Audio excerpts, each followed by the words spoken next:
Le Carré-Rond, saison 7, épisode 21. Mon nom est JC. Je suis en compagnie de Steve Sauvé. Steve, je te salue. Comment ça va? Hey, ça va bien, mais là, JC, on va juste régler un problème tout de suite. Appelle-moi par mon vrai nom. C'est Steve Mr. Bandana Sauvé. Steve Mr. Bandana Sauvé est en place.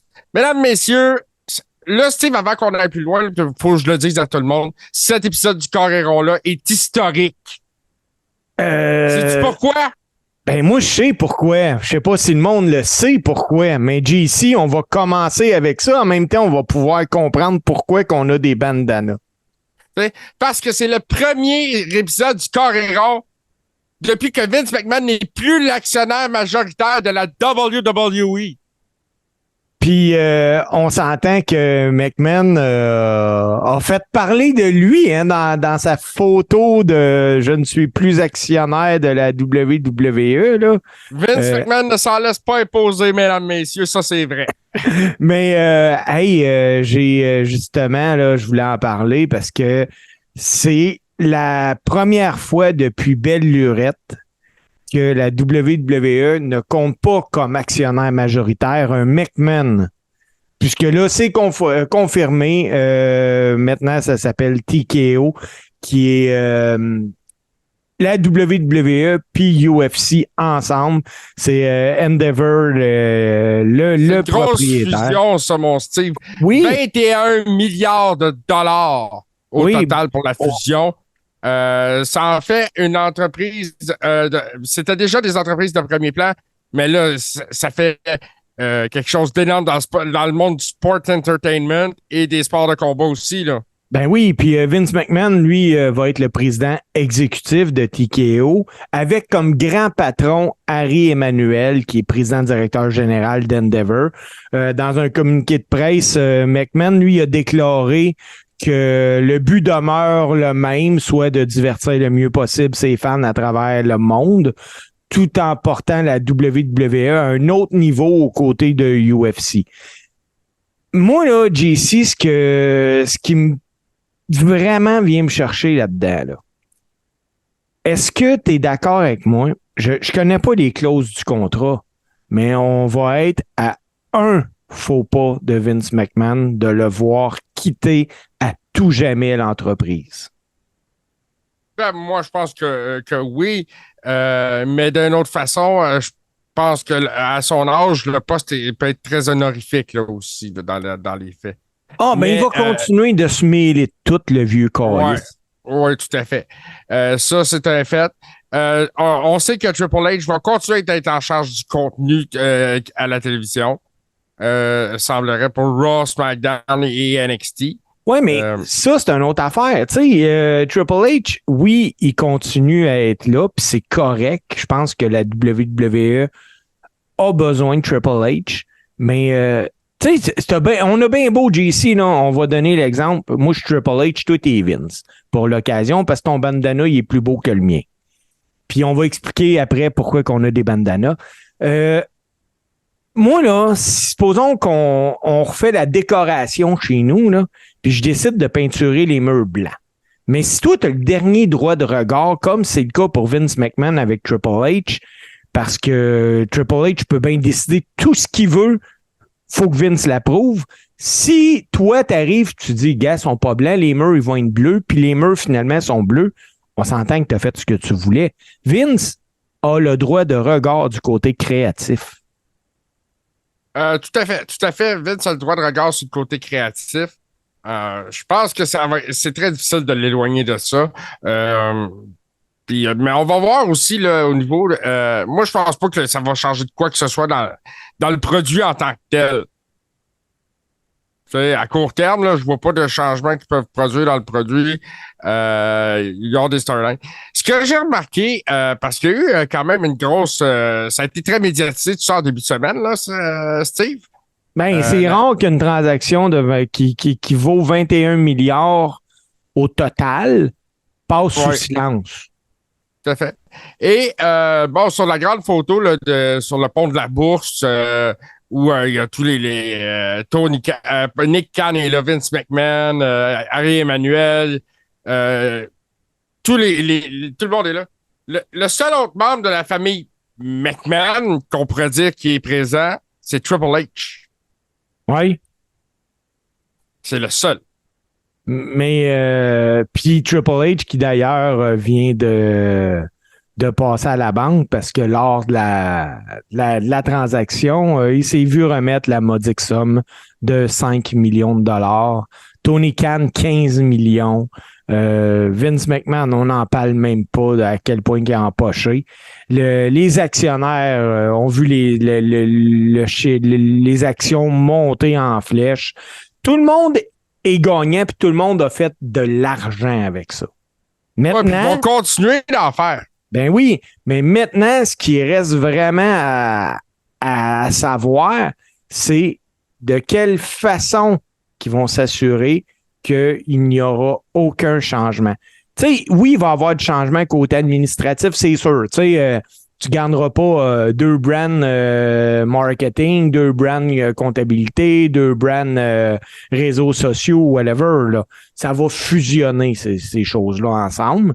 Mais nous, le téléspectateur, on n'est pas supposé de s'apercevoir de rien. Moi, je pense que ça ne sera pas le cas. Je ne serais pas surpris dans les prochains événements UFC qu'il va y avoir des stars WWE qui vont être montrés, ainsi de suite. Ça va être la même affaire d'un gros PLE de la WWE qui va avoir des combattants UFC. Est-ce qu'on va revoir Ronda Rousey au UFC? Moi, je me dirais que oui. Tu sais, quelqu'un qui termine le UFC, supposons, sur une série de 2 gros KO, mais qui a un nom qui attire ou whatever, pourrait-il prendre le chemin du Performance Center pour apprendre la lutte professionnelle? Tu sais, ça l'ouvre des portes à tellement d'options que Il y en a qui l'ont fait. Ken Shamrock l'a fait. Ben, dans les vrais gars qui l'ont fait, t'as eu Ken Shamrock, t'as eu, je sais pas si tu te rappelles de l'époque, Dan Severn, t'as eu Tank Abbott à la WCW. Récemment, on a eu Matt Riddle, qui est un gars du UFC. Tu sais, mais il y a tellement d'options qui sont possibles que je ne crois pas que autant WWE que UFC va se priver de pouvoir jouer là-dessus.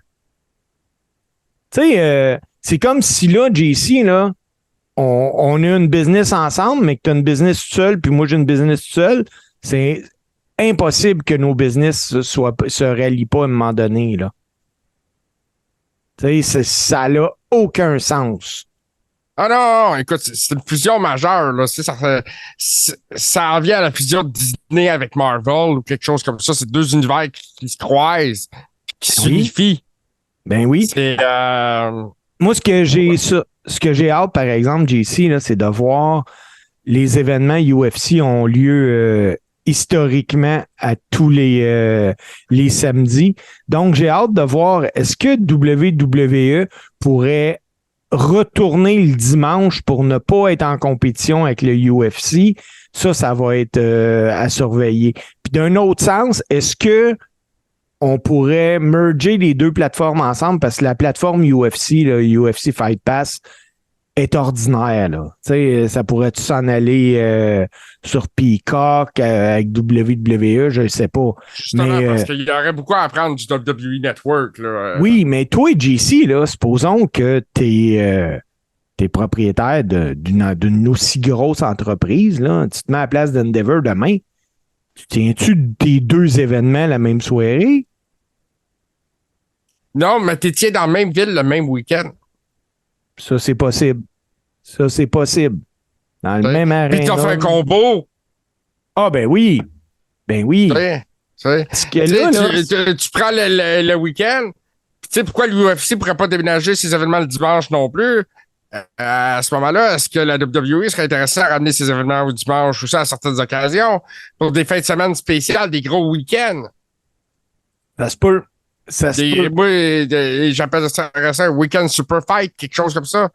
Mais écoute, il y a du marketing à faire autour de ça. Puis il avait dit que ça serait possible. Puis d'ailleurs, depuis la fusion, il y a un article qui dit que la WWE a fait augmenter les bids sur les villes qui veulent avoir des PLE. Ah ben oui, maintenant c'est de même, là. C'est... Fait que, les enchères sont plus hautes si tu veux avoir un pay-per-view. Si tu veux avoir un gros pay-per-view comme WrestleMania, ben là, c'est quasiment rendu comme les Jeux Olympiques, là. Ah, ben oui, ça c'est clair. Hey, c'est- JC, on peut-tu expliquer, parce qu'il y a du monde qui nous écoute en vidéo, pourquoi qu'on a des bandanas à la tête? Ah, Steve, c'est fantastique. Vince McMahon, au moment, je crois, le plus glorieux de toute sa vie, parce qu'il a encaissé le plus gros chèque de toute sa vie, on s'entend, s'est présenté à Wall Street, portant un complet d'une élégance incroyable, mais portant aussi un bandana. Mais pas n'importe quel bandana, son bandana de gangsta. Ouais. Le gangsta Vince qui était champion de la ECW. Écoute, Vince McMahon ne s'en laisse pas imposer la moustache de Zorro et le bandana de gangsta. Vince McMahon était à Wall Street hier pour encaisser ses milliards. Hey, mais c'est le pire, c'est particulier hein, de voir Vince McMahon. Tu sais, sa photo, là, c'est le seul qui a les cheveux noirs quand parce qu'il a pris une photo, mais pas de bandana. Il est avec sa moustache teint. Il y a plus de l'air du Vince McMahon qu'on connaissait. Là. Je dis pas parce qu'il a changé psychologiquement. Là. Non, c'est physiquement. Mais, Vince McMahon montre qu'il refuse de vieillir. Oh oui, parce qu'écoute, j'ai vu récemment, parce qu'on a passé, on est le 14 septembre aujourd'hui. Récemment, on a souligné le triste anniversaire du 11 septembre. Puis, sur les réseaux sociaux, il y a beaucoup de vidéos de la WWE qui avait tenu un SmackDown 2 jours après. Puis, il y avait eu une promo de Vince McMahon, une promo incroyable que Vince McMahon avait fait ce soir-là. Probablement, on sait que Vince est le meilleur heel ever parce que c'était le boss. Mais sa promo la plus sincère, c'est celle-là. Ah ben oui, moi je suis même pas sûr que ça c'était scripté. Vince McMahon a juste parlé avec ses tripes parce que Vince McMahon est vraiment l'Américain c'est un patriote, c'est. Oui. Pour lui, aller faire des galas dans des zones de guerre pour les soldats américains, c'était super important. Tu sais, je pense que Vince a fait sa part de bien mauvaises décisions, mais il a fait des affaires qui avaient bien de l'allure aussi. Oui. Hey, mais JC, il n'a pas juste eu la WWE, la vente. Il s'est passé plein de choses cette semaine. La AEW a fait les manchettes en insistant sur le fait qu'elle avait vendu 81 035 billets pour son événement All-In à Londres. Tony Khan a même affirmé qu'avec tous les gens associés à l'organisation de l'événement, le chiffre pouvait même monter jusqu'à 90 000 personnes. Dave Meltzer rapporte dans le Wrestling Observer Newsletter que le chiffre était en fait d'environ 85 000 personnes.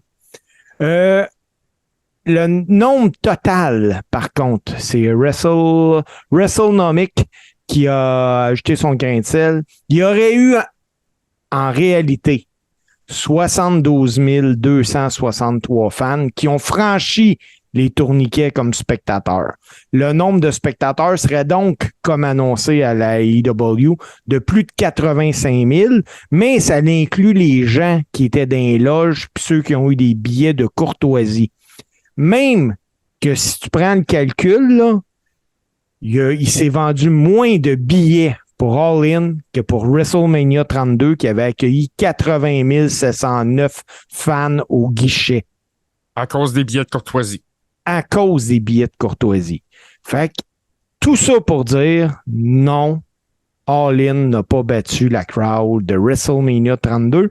Puis ça me permet de t'emmener à un autre sujet parce que mais Steve, avant que tu ailles plus loin là-dedans, là, ceux qui seraient des détracteurs de cette information-là, le nombre de gens dans le stade qui ont rentré, c'est le nombre qui est enregistré par le gouvernement britannique. Oui. Donc, c'est ce qui est considéré comme le chiffre officiel du gouvernement sur place. On va pas s'assister avec ça. Puis, ce qui est le plus drôle, c'est que Will Ospreay, il s'est fait faire un tatou, lui, la semaine passée, qu'on peut voir, son tatou, il est sur son bicep. C'est les coordonnées du Wembley Stadium. C'est la date du combat contre Chris Jericho. Il y a l'heure du combat, puis il y a le nombre de billets vendus dans le stade qui est à 81 035. Donc, Will Ospreay, son tatou n'a pas les bons chiffres. Ouais, mais tu sais, c'est pas le tatou de Cody Rhodes. Ah, c'est pas le tatou de Cody Rhodes, mais j'ai trouvé ça maillet pareil. J'ai trouvé ça maillet pareil. Ouais, mais tu sais, lui, il est pas dans la gimmick où il gonfle les chiffres, tout ça. Tu sais, c'est l'information qu'il y avait. Tu sais, ça se corrige, là. Ah, ben oui, ça se corrige. Mais parlant de chiffres, JC, parce que j'ai tombé sur une nouvelle. Attends un peu, faut que je prenne une gorgée d'eau. J'ai tombé sur une nouvelle sur Lutte.Québec. Ça rapportait que le combat principal de Raw cette semaine, qui opposait Rhea Ripley à Raquel Rodriguez, était le pire résultat de l'histoire de Raw avec 1 250 000 spectateurs. Personne n'avait intérêt à voir ce combat-là.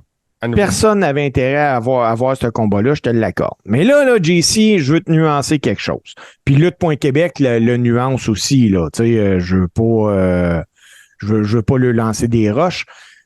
Non, parce qu'on n'est pas toujours d'accord avec les gens de Lutte.Québec, mais on les salue, c'est des gens qui font un excellent travail.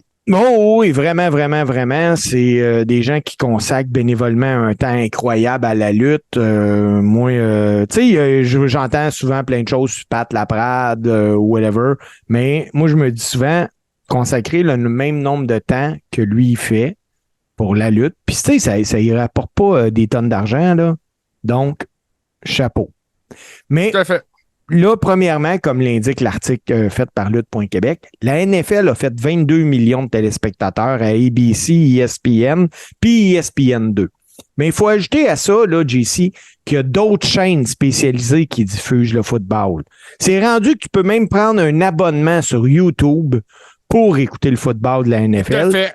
Il y a Daz qui diffuse aussi. Mais faut pas oublier une affaire, puis ça, là, je pense que c'est le point le plus important.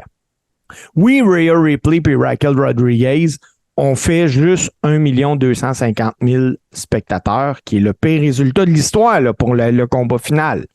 Mais la game là, qui opposait les Bills aux Jets, au quatrième Aaron Rodgers. Non, au quatrième quart, là, la game était 13-6 pour les Bills. Mais les Jets ont fait une remontée. Quand le combat principal commence, là, c'est 16-16 puis ils s'en vont en overtime. Il n'y a pas personne. La rivalité entre ces deux clubs-là est intense, là, Steve. Là. Les Jets et les Bills, c'est des voisins. Oui, mais il n'y a pas personne qui va lâcher la game quand c'est 16-16 pour aller voir le combat de Raw. Non, tout à fait. Parce que moi, je l'ai vu le combat. C'était un bon combat. Ça me tentait pas que ça soit le main event parce que je me disais, tu sais, c'était le rematch du pay-per-view, puis c'était pas nécessaire. Je suis pas mal d'accord avec toi. On va en parler, JC, après l'intervention qu'on fait là. Il s'est passé quelque chose. Il y avait quelque raison pourquoi ça se passait là. C'est ça que je veux parler après. Mais le combat en tant que tel, oui, il y a eu certaines lacunes. C'était-tu digne des plus grandes finales de Raw? Écoute, on peut pas comparer ce match-là avec l'intensité puis la qualité du combat qui nous a été présenté la semaine d'avant entre Chad Gable puis Gunter, là. Mais c'était pas un combat non plus qui était hyper gênant. Sauf que je pense pas que ce combat-là avait sa raison d'être aussi rapidement, surtout pour arriver peu importe ce qui est arrivé, au même résultat. Ça ne fait que prouver que que Rhea, présentement, n'avait plus d'adversaire. C'est exactement. Tu sais, on a vu ce qu'elle a fait avec Zelina, puis toutes les autres. On se comprend votre histoire, elle a démoli tout le monde. Oui. OK? Même Raquel Rodriguez n'a pas su se montrer très dominante, là. Ben là, lundi, tu voyais que c'était une Raquel Rodriguez qui était là pour vraiment mettre en valeur Rhea Ripley. Tout à fait. Tout à fait. Et puis, c'est pas comme si Rhea était pas over, là. Ah ben non. Rhea, c'est la top, c'est la femme numéro 1 du côté de Raw, puis même à SmackDown, parce qu'elle éclipse totalement Io Sky, qui est la championne là-bas. Ben oui. Mais c'est ça. Mais là, Steve, qu'est-ce qui se passe à la fin du main event? À la fin du main event, ce qu'on a pu voir, c'est un retour. Le retour de nul autre que Nia Jax. Une autre affaire que personne n'avait demandé. Mais je comprends pourquoi. Puis sais-tu quoi? Ça me rend curieux. Moi, là, peux-tu me permettre un commentaire un petit peu spécial? Ah, vas-y, Steve. C'est pas pareil si c'était le premier. Ça fait 5-6 mois, je pense, qu'on a parlé de ça, qu'il y avait eu une possibilité qu'elle fasse un Extreme Makeover, puis Nia Jax. Puis moi, quand je l'ai vu, c'est la première affaire que j'ai faite, c'est OK, elle l'a pas faite. Ah, j'imagine qu'elle l'a pas fait. Tu sais, j'ai pas marqué ou eu un pop de fou dans mon salon, là. J'ai fait, bon, Nia Jax. Puis, mais tu sais, ce coup-là, ils ont pas botché son retour comme au Royal Rumble. non, vraiment pas. Ça a été bien fait. Je me dis, j'ose croire que c'est pour aller éventuellement avec le Bloodline, parce que là, visiblement, il va y avoir un feud avec Rhea. Parce que Nia Jax a attaqué Raquel Rodriguez, mais a aussi attaqué Rhea Ripley en faisant un Samoan Drop qui était vraiment, mais vraiment stiff. Elle a descendu ça sur le chest.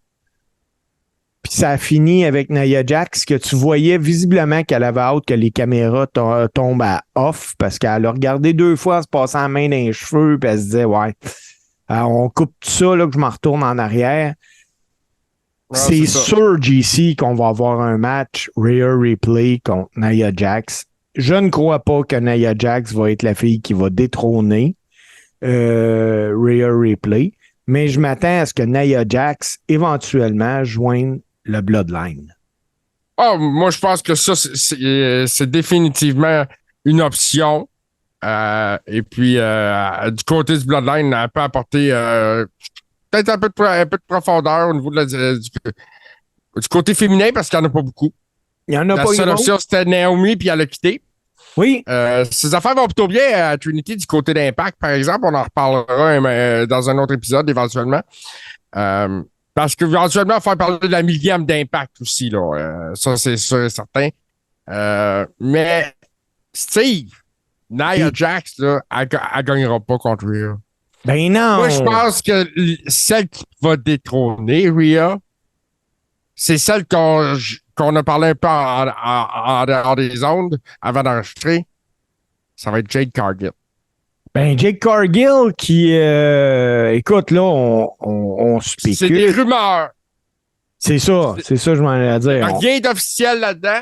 C'est juste qu'elle est disparue de l'environnement AEW. Oui, elle est disparue.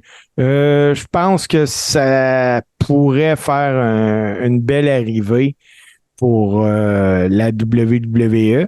Mais, d'un autre sens, JC, moi, là, Shane Jake Cargill, ben, connaissant la WWE et voulant montrer sa supériorité face à tout le monde, va faire jobber Jake Cargill pour montrer que Rhea est beaucoup plus forte. Ouais, mais c'est une méga star qui peut est capable de compétitionner dans le ring contre Bianca Belair, contre Charlotte Flair. Elle peut aller contre les meilleurs de la business. Oui. Puis moi, je pense qu'elle serait un atout pour la division féminine, justement. Mais regarde, ça reste que des rumeurs et spéculations. Ça se peut que le torchon brûle avec la AEW puis plusieurs personnes, parce qu'il y a des gens qui sont pas satisfaits de leur utilisation. Il y a des gens qui aimeraient ça avoir un meilleur booking. Puis il y a toutes les tensions dans le backstage. Oui. Fait que, il y en a qui disent que c'est un peu toxique des fois dans le backstage à AEW. Puis les Young Bucks qui disent qu'ils n'ont rien à voir avec ça. Moi, si je suis Jake Cargill, vraiment, là, la façon qu'elle a été buildée, cette femme-là, allons-y pour penser à soi. Pense à toi, parce que la AEW, jusqu'à date de ce que je vois, il a tellement échappé de lutteurs qui vont finir par l'échapper. Steve, gamin. Tu bookes Jade Cargill, là, c'est pas compliqué. T'en parles pas. Pas un mot. Nulle part. Personne. OK, ça sort pas. Puis t'as fait sortir au Rumble. Oui, ça pourrait être bien, mais. Elle gagne le Rumble. Puis elle s'en va à Mania. Ça serait solide. Ça serait solide. Vu de même, ça serait très, très, très solide. C'est la seule façon de booker Jade Cargill. T'as fait pas débuter à Monday Night Raw. T'as fait pas débuter sur un payback ou sur un petit show. T'as fait débuter sur un Big Four. T'as fait débuter dans l'événement que tout le monde regarde, le Royal Rumble. Oui, j'aime ça. JC, ton CV, es-tu fait? Parce que la WWE a été vendue, je sais pas si tu savais, puis ils cherchent peut-être du monde pour le créatif, là. Ouais, je le sais, Steve. Ben, présentement, mon emploi du temps est très complet, puis, je charge cher aussi. Hey, une autre affaire, JC, là, qui était le fun, on dit je ne gâchera rien de toute façon parce que Raw était lundi, puis là, à l'heure qu'on enregistre là, on est jeudi. J'aime l'angle qu'ils sont en train de prendre avec Jey Uso. Oui, j'aime ça aussi. Là, on a eu Jey Uso qui était là, on a eu Kevin Owens qui est arrivé. Sami brillait par son absence. On a eu une guerre avec Judgment Day qui s'est résolue en combat par équipe, Jey Uso puis Kevin Owens contre Judgment Day qui était Damien Priest puis Finn Balor. À la fin du match, Owens vient pour faire son stunner à Priest. Priest le repousse. Jey veut surprendre Priest avec un super kick, mais Priest l'évite puis c'est Kevin Owens qui mange le super kick. Victoire de Judgment Day. Après le match, Kevin qui s'en va tout seul. On les revoit en coulisses. Jey Uso qui s'excuse à Kevin qui est furieux, qui veut rien savoir puis qui dit de retourner dans sa bloodline. Je pense que ils tiennent de quoi de WWE avec ça, là? Je pense que c'est Sami qui va avoir à trancher ça, moi. Tout à fait. Puis c'est intéressant parce que ça va dans le sens avec les deux frères Usos. Les deux sont maintenant équipés d'une nouvelle chanson d'entrée aussi. Oui. Un nouveau thème. Puis là, ben, je veux pas le savoir le monde, ça sera pas ça les deux tonnes aujourd'hui, on en reparle tantôt. Mais c'est ça. Non, moi je pense que les deux, ils ont du star power incroyable, les frères Usos. Et puis tu sais, le chemin est tracé pour leur collision à Philadelphie. Je te l'ai dit, c'est énorme. Un combat entre deux jumeaux à WrestleMania, c'est énorme. Ah, ben ça serait bon, là. Ça, je te l'accorde, là. Ça, mais je crois qu'ils vont... Je pense que s'il y a Wargame cette année, ils pourraient se croiser là la première fois. Peut-être, possiblement, ça serait à voir. Ça pourrait être très, très le fun.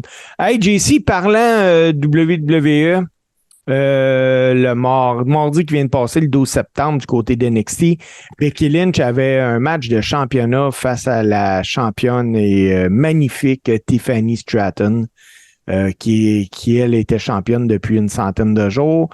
C'est à la grande surprise de moi-même que Becky Lynch a remporté le match pour devenir ainsi la championne NXT pour la toute première fois de sa carrière. Toi, t'as trouvé ça comment, JC? Parce que moi, là, j'ai eu vraiment un profond, pas dégoût, là, mais un profond mal à l'aise. Je suis profondément mal à l'aise avec ça. Je t'explique. Becky, c'est une top à WWE, là. Écoute, elle vient de faire... C'est ça. Pour moi, puis que WWE dise ce qu'ils veulent, je m'en fous. Que le monde dise ce qu'ils veulent, je m'en fous. Pour moi, NXT est l'équivalent pour la WWE que le Rocket de Laval l'est pour le Canadien. C'est comme si tu prends Sidney Crosby ou Alexander Ovechkin, là, ou Cole Caulfield, que tu l'envoies dans la Ligue américaine, puis que tu es impressionné qu'il fasse un tour du chapeau.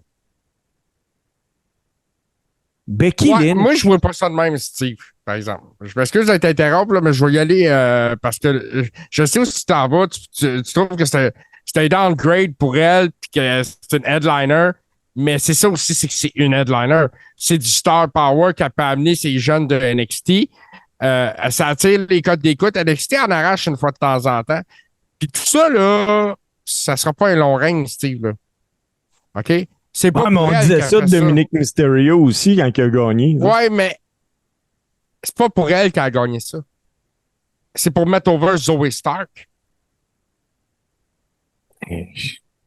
Zoe Stark, est-ce que... Elle va dropper la belt à Zoe Stark, j'en suis convaincu. Écoute, j'aimerais te dire que t'as raison, mais je suis pas capable de te dire que t'as raison. Le futur nous le dira. Ah, ben oui. Moi, je vois pas d'autre raison. Parce que moi, je pense que c'est ça. Zoe Stark va demander un match de championnat, elle va venir la confronter. Il y a des rumeurs qu'il y a Tiffany Stratton à SmackDown. Écoute, je le souhaite, mais je vois pas l'intérêt, pour vrai, d'avoir Becky Lynch championne d'NXT. Oui, tu vas peut-être amener un peu Dieu, là, veux pas, là, Becky Lynch a ses fans, puis je lui donne, mais je vois pas l'intérêt d'avoir pris cette fille-là pour battre Tiffany Stratton. Ouais, je comprends. Mais c'est ça. Puis là, on parle de Becky Lynch. Puis quand on parle d'elle, c'est la seule femme qui a gagné un main event de WrestleMania. Puis là, parle-moi pas des WrestleMania qui a 2 soirs et qui a 2 main events. Elle a gagné à WrestleMania 35 quand il y avait un soir de WrestleMania. Elle a gagné le vrai main event. Ah, ben, de toute façon, Becky Lynch. D'ailleurs, le 35, c'était le dernier WrestleMania qui avait juste un soir. Becky Lynch est la seule workers à avoir gagné le titre de la WWE, le titre par équipe, puis le titre de NXT. Il me semble que c'est la seule Triple Crown champion côté féminin. Tu sais, en même temps, Steve, là, s'il y a pas. Des fois, à Raw, il faut laisser de la place aux autres talents. Puis, tu sais, son star power peut être utilisé ailleurs, son expérience peut être utilisée ailleurs. NXT, c'est fait pour ça. Ça prend ça prend des mentors.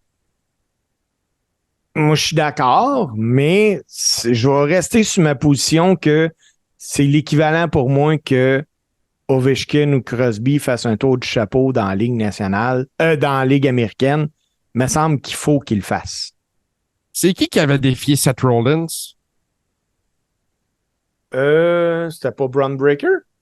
Je pense que oui, c'est Braun Breaker. Seth Rollins a été défendre le World Heavyweight Championship contre Braun Breaker à NXT. Ben oui, mais il l'a gagné puis il est reparti, là. Oh oui. Mais tu sais, c'est pas la première qui fait ça qui va gagner une belt là-bas puis qui a drop. Dolph Ziggler l'avait fait avec Braun Breaker aussi dans le tas de WrestleMania cette année. Ah, ben oui. Souvent, c'est ça, c'est pour mettre un jeune donner un petit push de plus à un jeune talent. Un petit rub de plus. Écoute, j'ai hâte de voir la façon que ça va parce que jouer. C'est pas pour la mettre over elle, là. C'est pas ben là, j'espère bien, là. Je pense pas que ce soit fait pour ça. Parce que tu sais, Becky Lynch est relevant même s'il n'y a pas de belt. Là. Elle n'a pas besoin de belt. Oui, elle n'a pas besoin de elle est bonne au micro, elle a la personnalité, elle est agressive, les gens aiment ça. C'est domaine, that's it, that's all. Oui, ça, je suis d'accord avec toi à 100%. Hey, un autre actu, JC, que celle-là a peut-être moins d'impact, mais je veux pas la passer sous silence. On connaît tout Umaga. Umaga décédé il y a quelques années, qui avait eu une belle run à WWE. Lui, il a un fils qui s'appelle Phila Fatu. Puis lors de son récent épisode de son podcast Hall of Fame, Booker T s'est exprimé concernant le fils d'Umaga, Phila Fatu. Puis confirmé la séparation de Reality of Wrestling pour des différences irréconciliables entre la direction et Phila Fatu. Booker T dit qu'il a reçu beaucoup d'appels là, des gens qui s'informaient sur Phila Fatu, puis sur quand était prévu le prochain combat.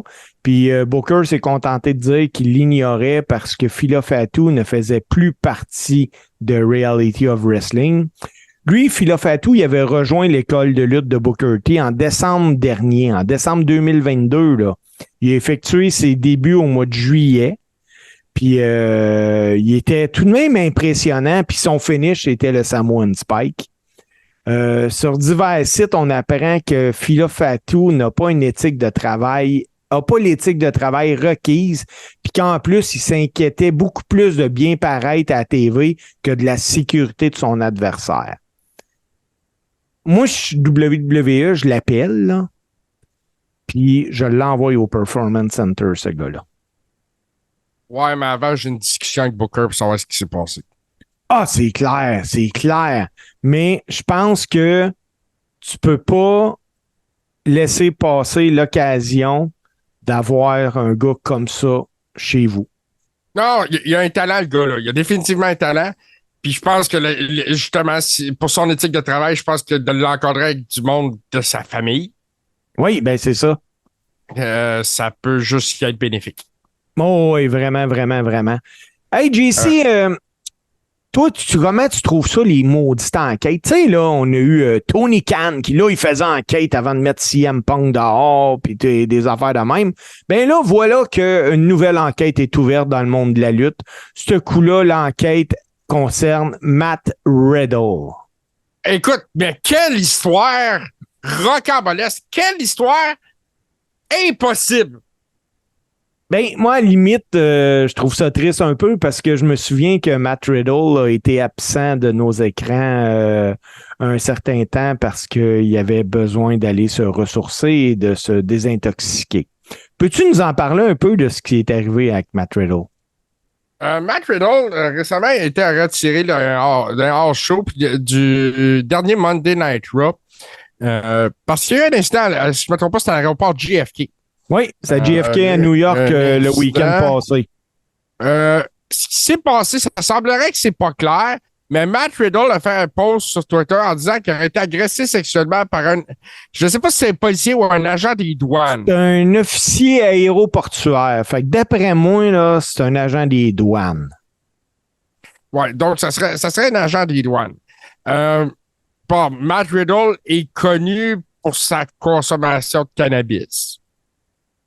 Ouais. C'est pas quelque chose qui est secret. Je sais pas ce qui s'est passé, Steve. Mais le post a disparu. Le post a disparu, c'est ça. Gabin, lui, il poste... Attends une minute. Pour citer Martin, là, il y a eu une opération pouf. Une opération pouf. Parce que Riddle, lui, il dit qu'il a été victime d'une agression sexuelle de la part d'un officier aéroportuaire. Puis il a finalement abandonné ses accusations et retiré son poste, mais la police a été impliquée. La police a mentionné que Riddle était possiblement sous l'effet de substance. Ça l'a amené l'aéroport JFK puis la WWE à lancer une enquête interne, chacun de leur côté. Puis en attendant la conclusion de l'enquête, ce qu'on sait, c'est que Matt Riddle... Attends, notre Steve, là. On parlait d'enquête, là. T'as la police qui enquête, pendant que l'aéroport enquête, puis que la WWE enquête. Oui, c'est une grosse enquête, là. Ça fait beaucoup d'enquêtes. Ça fait beaucoup d'enquêtes. Mais en attendant la conclusion de cette gigantesque enquête, Matt Riddle a été retiré du Raw puis des house shows de cette semaine. Riddle, pour vrai, il était déjà à sa deuxième ou troisième strike, lui, parce qu'il y avait eu un problème, un petit peu d'attitude à ses débuts. Lui, il était rendu qu'il collait les gars sur son Twitter, là. Puis, il revient de thérapie. J'y souhaite sincèrement d'aller mieux, mais tiens-toi tranquille, mon petit Matt. Ouais, parce que la WWE va finir par avoir la mèche courte avec lui. Moi, je trouve que son étoile a beaucoup pâli dans la dernière année. Oui. Même la réaction du public avec lui est plus la même. Il y avait eu des allégations de violence conjugale faites par son ex qui ont fait beaucoup de tort. Bon, quand je dis allégations, c'est des propos qu'il a tenus sur les réseaux sociaux ou dans des podcasts. Oh oui. Ça n'a pas été au niveau judiciaire, fait que ça reste des allégations. Puis c'est ça. Moi, je pense que Matt Riddle, la pression, des fois, ça fait faire des drôles d'affaires à des hommes, puis c'est peut-être ça qui y arrive. Là. Hey, JC, pour conclure les actualités, parce que aujourd'hui, là, on va avoir un carré rond en 3, peut-être 4 segments. Mais avant d'aller à la pause, à la première pause, parce que au retour de cette pause-là, je veux qu'on parle du top 10 du Pro Wrestling Illustrated qui vient de sortir. Mais avant, parce que je sais que tu voulais en parler, moi, je t'emmène sur un sujet un petit peu particulier. Bryan Danielson, parce que dans sa dernière déclaration, il a dit que sa retraite pourrait arriver aussi vite que l'année prochaine. Il a pris le micro, lui, à Collision le 9 septembre, puis il a parlé de son avenir, puis il a déclaré que sa prochaine étape était de penser à la retraite, puis que c'était une promesse qu'il avait faite à sa fille. Il a dit à sa fille que lorsqu'elle aura 7 ans, il a dit exactement, puis je le cite. Alors, j'ai dit à ma fille que lorsqu'elle aura 7 ans, je commencerai à terminer ma carrière. Elle a actuellement 6 ans et je suis un homme qui tient ses promesses et particulièrement envers les gens que j'aime. Alors, devinez quoi, le temps presse. Ouais, ben écoute. Bryan Danielson, crois-tu à sa retraite? Puis 2, t'es la AEW, tu le gardes-tu dans ton sillon? Surtout que ça a l'air que Tony Khan a dit un jour, s'il m'arrive quelque chose, confier les rênes de la AEW à Bryan Danielson. Moi, je pense que tu peux y confier justement un autre rôle que sur le ring qui va peut-être faire en sorte qu'il va passer plus de temps avec sa famille. Je sais. Tu sais, il y a plusieurs rôles qui peuvent convenir sans qu'il soit sur le ring ou à l'écran.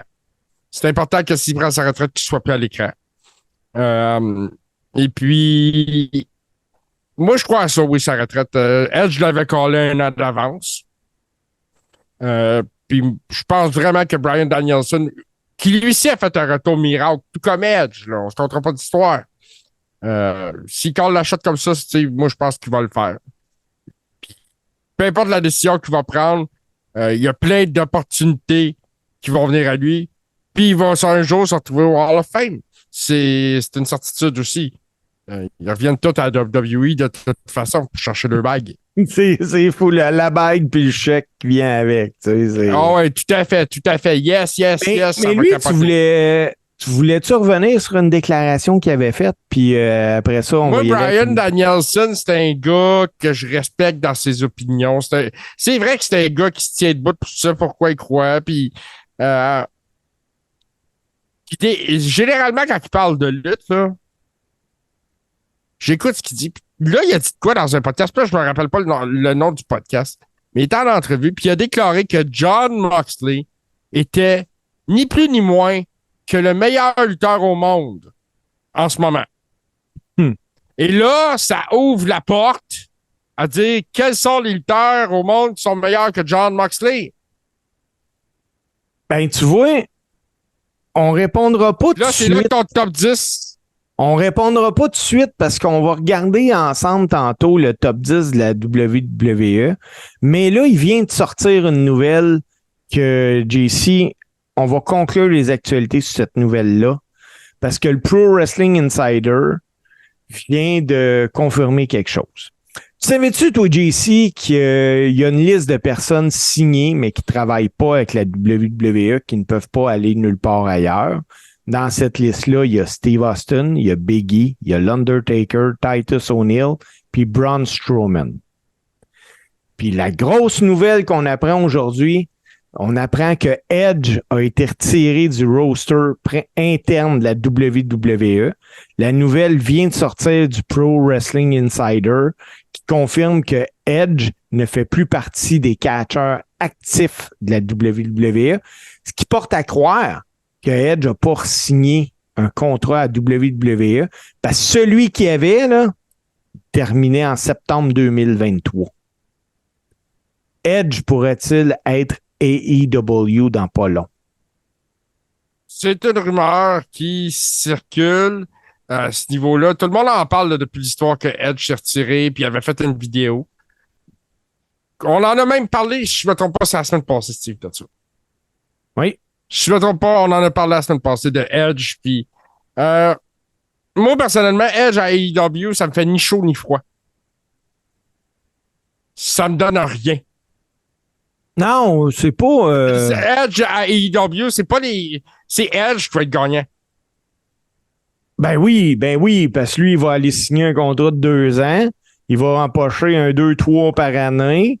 Puis il luttera pas beaucoup dans la dernière portion de son contrat. Il va faire une dernière run avec son chum Christian. Oui. Ils vont sûrement mettre les straps sur eux autres. Non, ça, il serait Attends gagnant. une minute, là. Tu es en train de me dire que les Papa et Christian seraient capables de battre FTR, toi, là? Tu te reprends belt sur eux autres, toi? Je pense que le créatif de la AEW, sachant pas ce que Christian peut apporter, mais ce que Edge peut apporter, autant en dehors, tu sais, t'as des fans de lutte puis je veux pas enlever le fait que c'est une équipe légendaire non plus, là. Moi, je pense qu'il serait game de faire ça. S'ils font ça, tu fais quoi? OK, attends une minute. Fantasy Booking. OK, on retourne dans le temps, là, mais Fantasy Booking. AEW, là, mettons Full Gear. Mm-hmm. Un match d'échelle pour les championnats par équipe avec 3 équipes.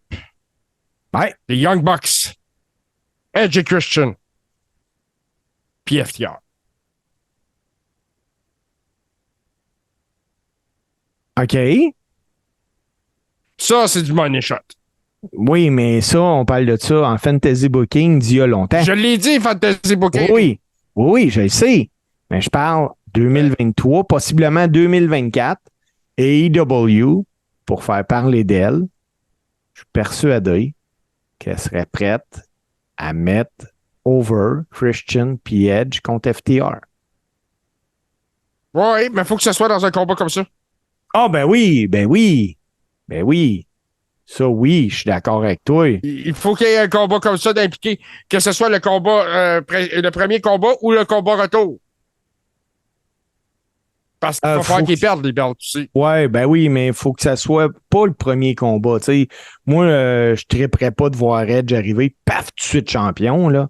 Il y a aussi l'image que tu envoies que, écoute, ma compagnie est vraiment moins mais c'est forte. possible que Edge se pointe jamais là-bas, Steve. Ah, ça se peut aussi, là. C'est possible. Moi, je suis persuadé que on ce gars-là, spécule là-dessus. ce gars-là Vas-y. n'a plus besoin d'argent, là. Il en a Non fait seulement de ça, moi, je pense que ça ne tente peut-être plus là, de lutter. Là. Il a fait son comeback. Il a eu sa run. Moi, tu vois, je pense que ça te tente tout le temps de lutter puis de faire de la grosse argent. Ouais, il y a ça aussi. Faire de l'argent, c'est le fun. C'est ça le problème. T'sais, nous autres, là, on est là. Moi, je fais de la lutte. Venant d'un gars qui fait de la grosse argent en luttant, là. Mais tu sais, je suis là, je fais de la lutte, puis j'aime ça, puis je gagne pas des millions en faisant de la lutte. Mais ces gars-là, non, oui. nos millions, ils viennent du Patreon, du Coréron, c'est pour ça qu'on est Exactement. Mais, mais ces gars-là, oui, ils en font des millions. C'est là que ça devient particulier, JC, parce que c'est pas la même réalité. Moi, là, si j'étais Steve Ace Inc., ben, je voudrais qu'il en rentre de l'argent. Puis en même temps, t'es Tony Khan, là, tu veux avoir une méga star comme Edge. Là. Ben oui. Oui. Parce que tu sais qu'il va mettre des culs dans un siège, puis là, il va faire. Là, tes codes vont virer de bord. C'est clair. Puis c'est le genre de gars pour qui va faire tu déballes des gros sous, là.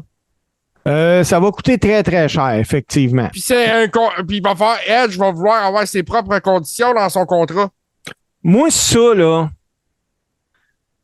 Moi, quand que je vois qu'un gars a comme condition qu'il a un mot à dire sur son créatif et tout le kit, là. Je trouve ça moi, je pense que ça serait plus les apparitions.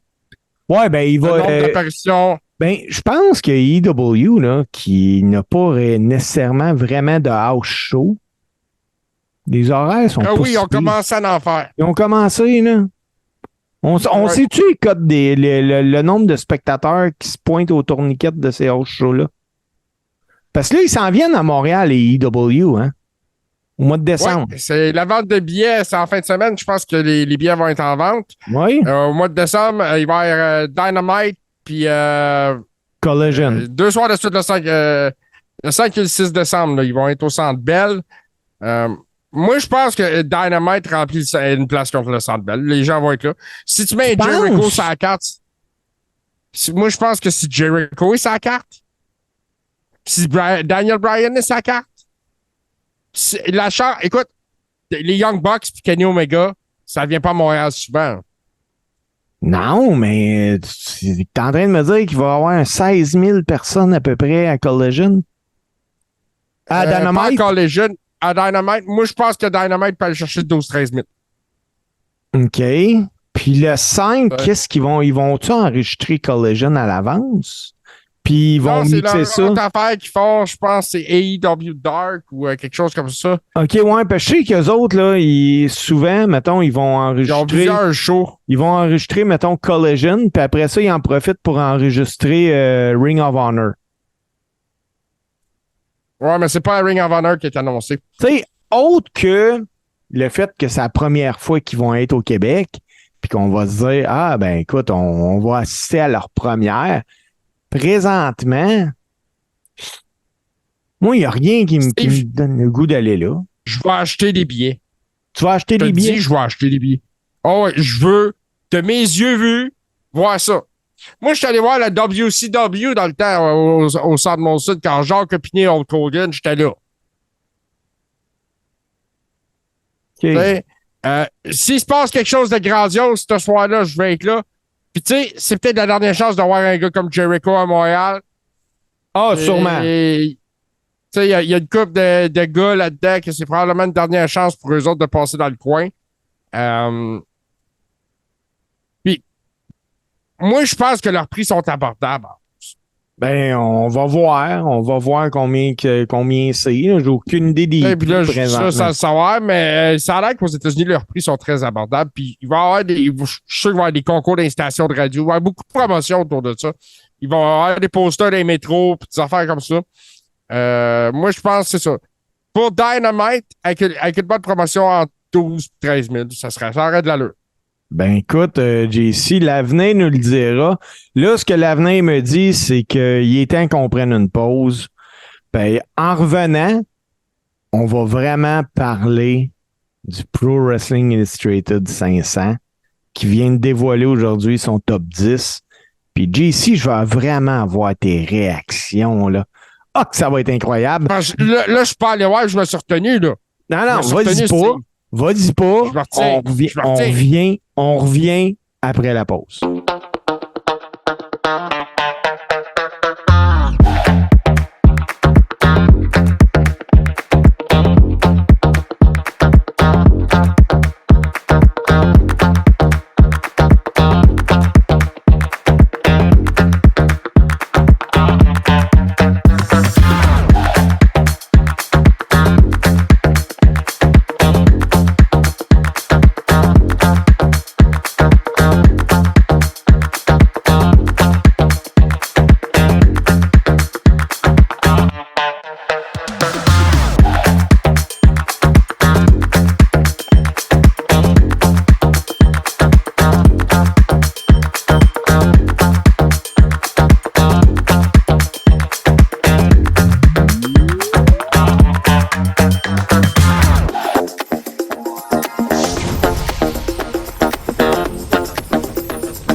Donc, on est de retour dans le Coréon.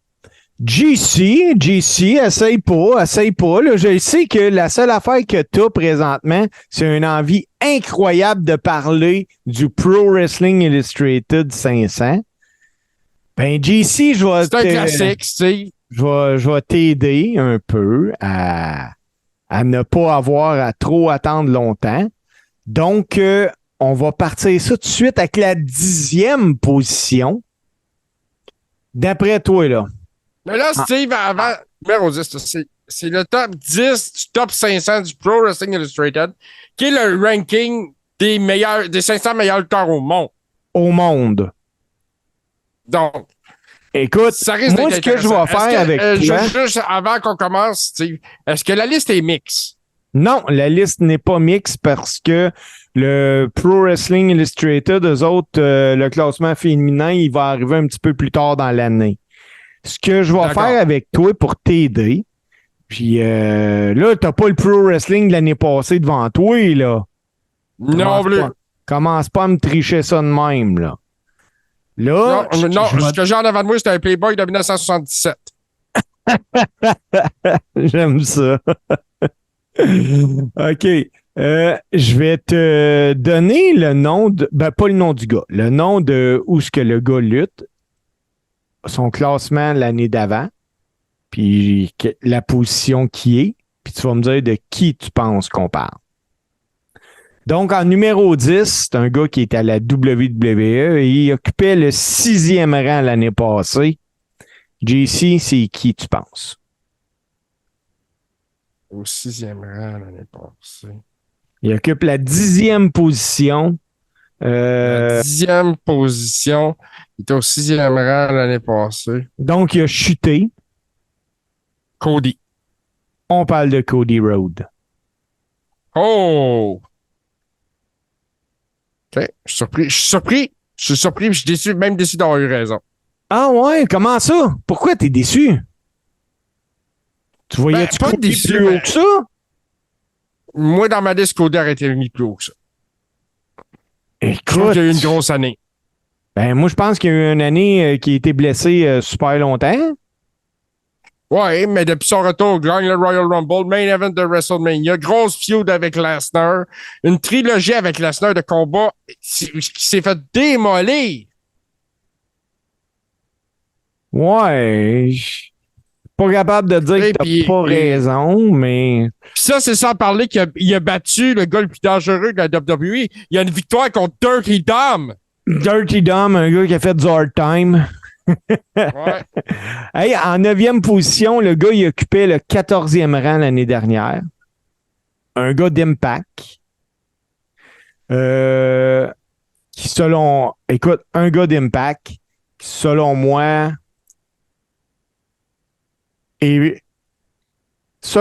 là, c'est un des lutteurs, même s'il est au 9e rang, qui est le plus sous-estimé présentement à la lutte professionnelle. Ben écoute, moi je te connais, puis je suis sûr que tu parles de Speedball Mike Bailey. Non.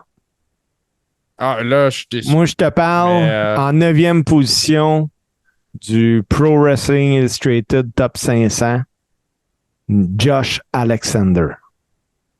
Oh, ben écoute, c'est tout un lutteur, Josh Alexander. Vraiment. C'est un lutteur textbook old school. Il est fantastique, ce gars-là. Il a un avenir incroyable dans le business. Oui.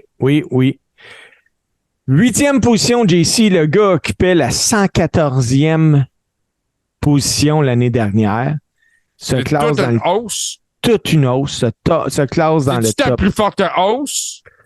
Ben, écoute, là, j'ai unique. Pour le top 10, oui, là. Le gars, il occupe la 8e place. C'est un gars de AEW. Et pour ma part, ce gars-là ne devrait pas être dans le top 10.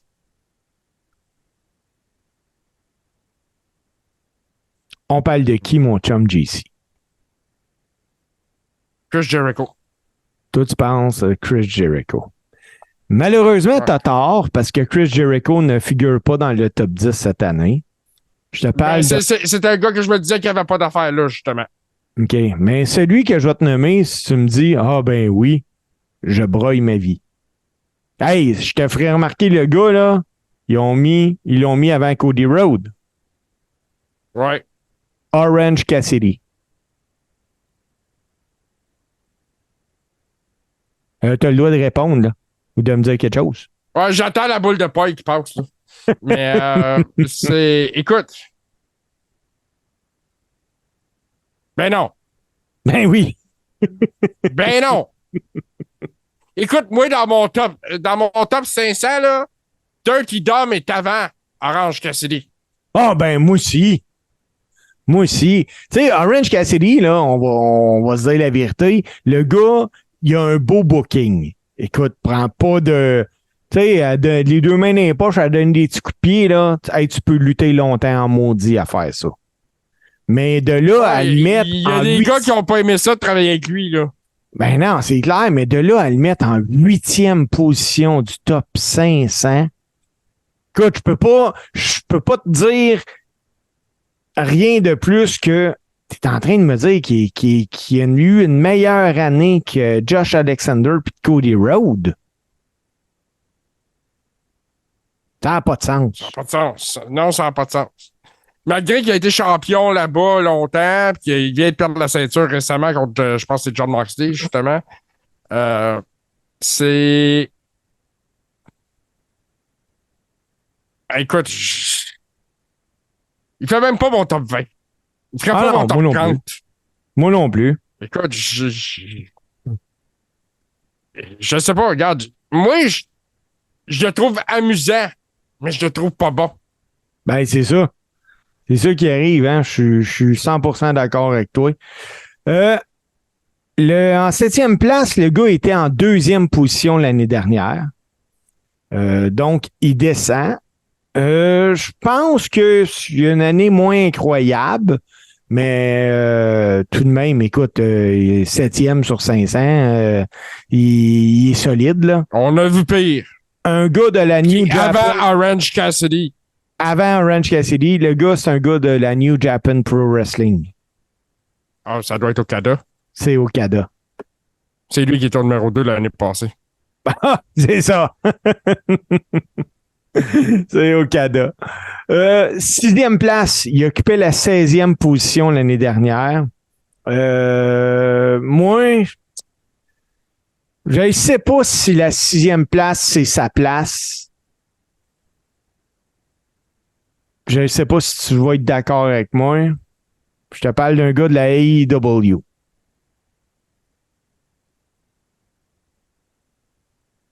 Ah, écoute.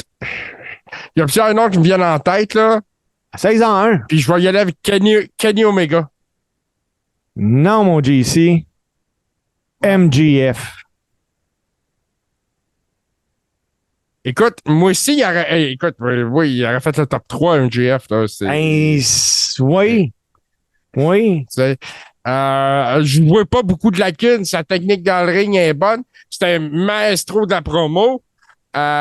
Puis il met des culs dans les sièges puis il attire des codes d'écoute. C'est leur money maker. Oui. Oui. Mais je comprends pas qu'il est meilleur qu'Orange Cassidy quand même. Il est meilleur qu'Orange Cassidy. Mais on va en parler tout de suite après là, des gars qui sont pas là. Moi, c'est ça.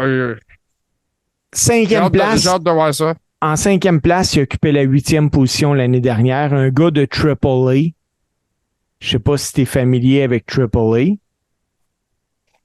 Ouais, je dirais que Pendragon. Ben, c'est L.E.Joe Del Vinkingo. Ah, ce gars-là, il est spectaculaire, là. C'est incroyable, ce gars-là. Ouais. Mais Pendragon aussi, c'était... Ouais. Mais Pentagon, à date, on n'en a pas parlé. Non.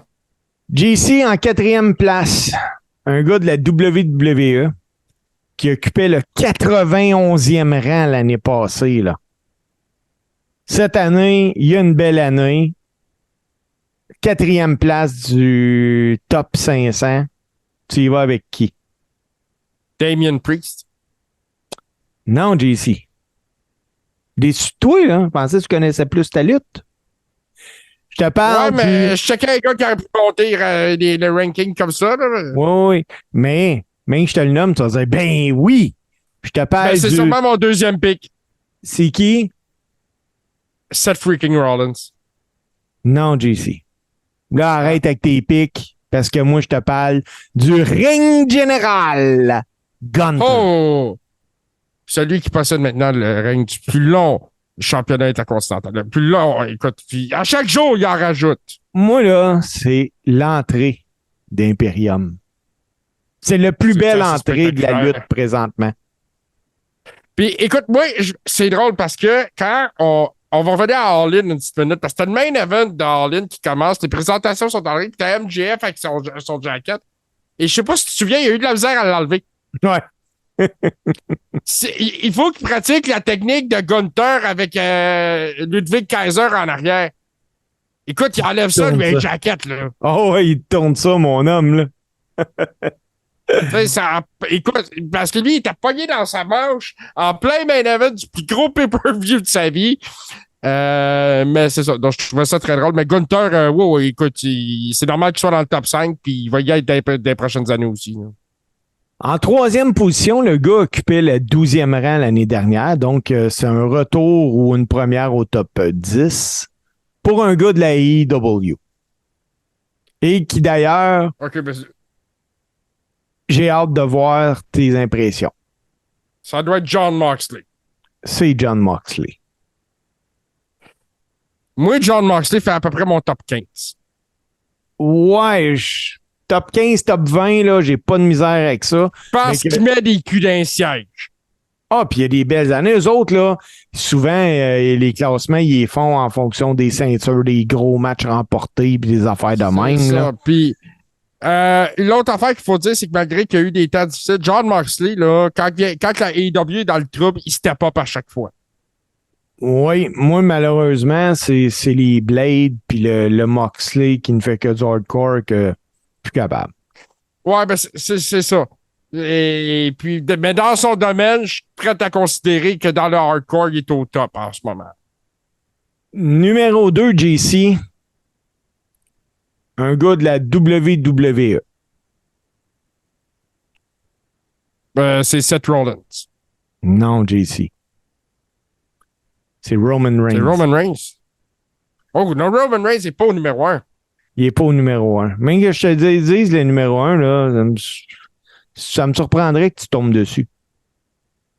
L'année passée, par exemple, Roman était numéro 1.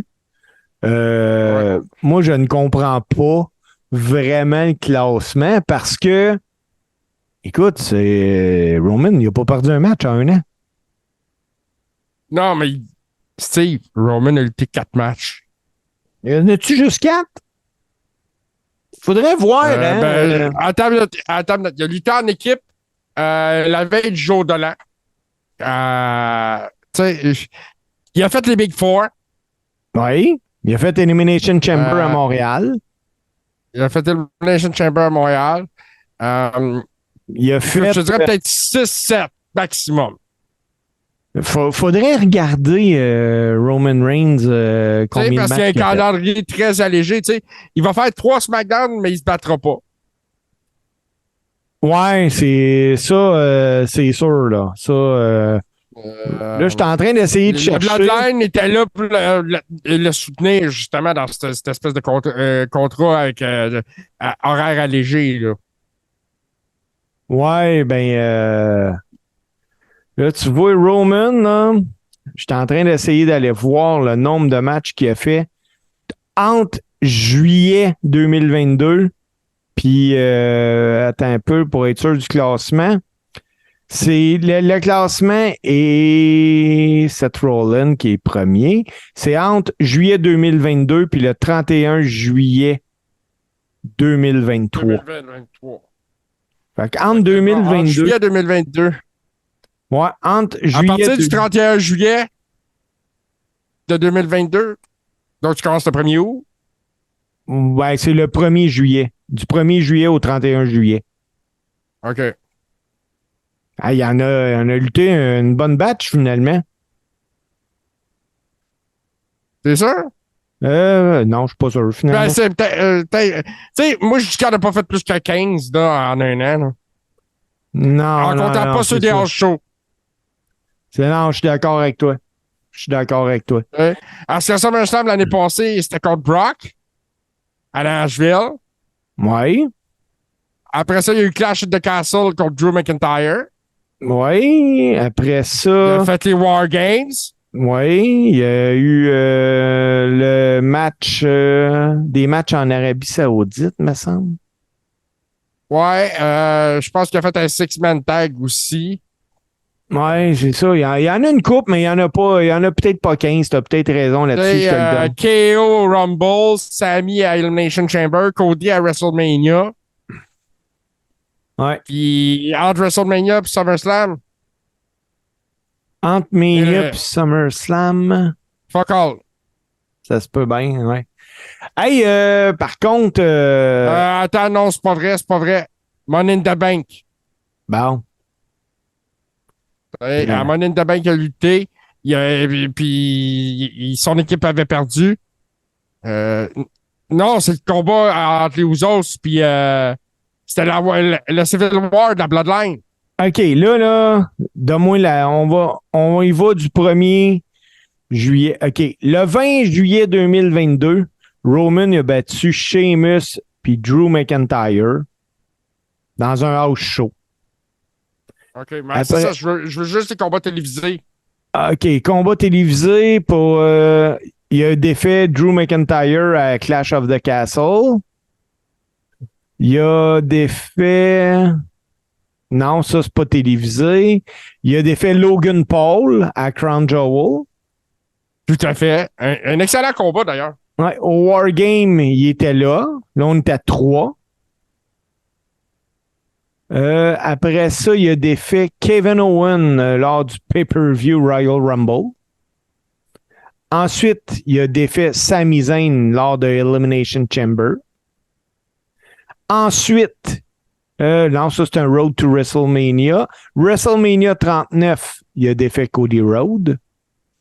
Après ça, à SmackDown, ils ont perdu. Attends, je veux juste, tu me permets, parce qu'il y a un combat bancaire dans ton affaire. La veille du jour de l'an à SmackDown, Kevin Owens et John Cena ont fait équipe contre Roman Reigns et Sami Zayn. Ah, ben oui, j'avais pas vu que c'était SmackDown. Je suis désolé, JC. Après ça, tu vois, ça, c'est un house show. Au Money in the Bank, ils ont perdu, lui puis Solo.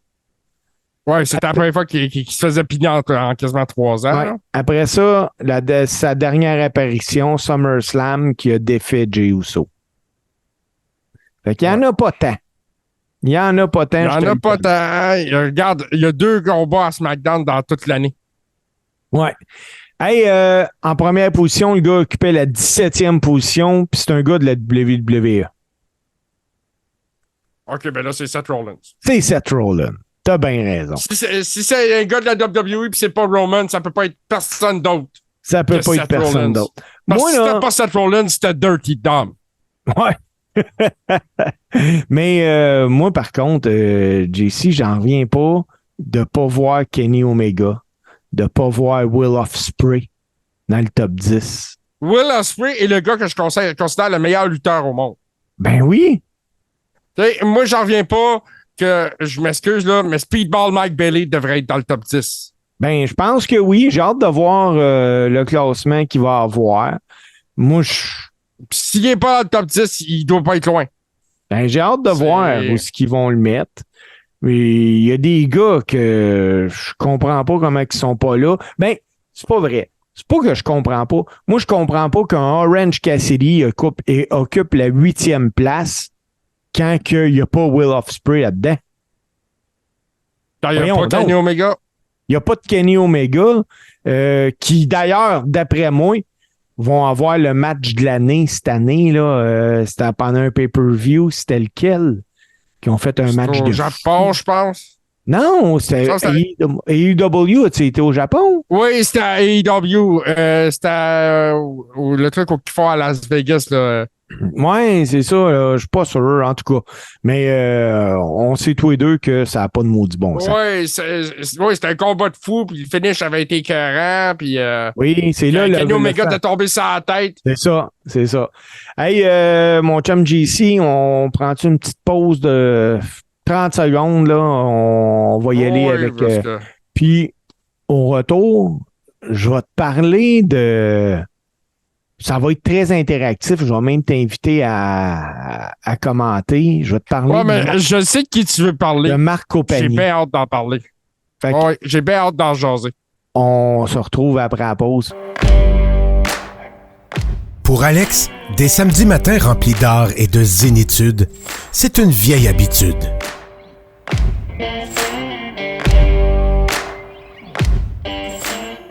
Une vieille habitude. Samedi, 9h, sur Touski TV. Austin 316 says I just whipped your ass. Steve, on est de retour. Puis tu veux nous parler d'un gars controversé. Non. Tu veux nous parler d'un gars qui a marqué l'histoire de la lutte d'une drôle de façon. Oui, moi, je vais te parler d'un gars qui s'est fait donner un personnage controversé. Le gars n'est pas controversé. C'est vrai, le gars n'est pas controversé. C'était pas lui, c'était le personnage, je suis d'accord. Puis, je vais être honnête, j'ai été un fan du personnage. Ah, moi aussi. Je trouvais que c'était bien construit, moi. À ce soir, on va parler de Marc Copani. Marc Copani. Pas Marco Pani, là. Non, Marc Copani. Un espoir de la WWE. Gars, là, 6 pieds 2. 243 livres. Lui, il était destiné à atteindre les sommets de la lutte professionnelle sous le personnage de Muhammad Hassan à la WWE. Marco Pani, c'est un lutteur américain d'origine italienne. Lui, il était prêt pour la grande scène, mais il y a eu des événements tragiques qui ont mis fin à son terme.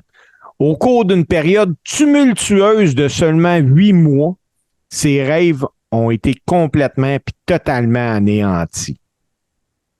Il a débuté à Monday Night Raw en décembre 2004 sous le nom de Muhammad Hassan, aux côtés de Dave Very. Je ne sais pas si tu te rappelles.